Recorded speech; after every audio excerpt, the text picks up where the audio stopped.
This is a 1/16 wire RG60. That's what I use to TIG weld my pins on my mechanical hackamore bits.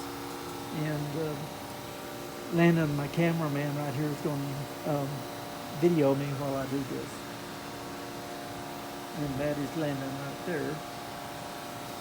Here we go. 3, 2, 1, go!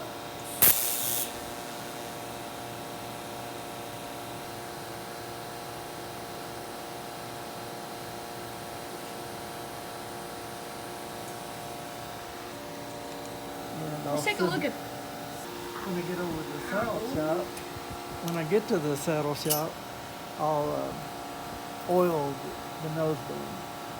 There's the nose band, and I'll kind of dress that down just a little bit right there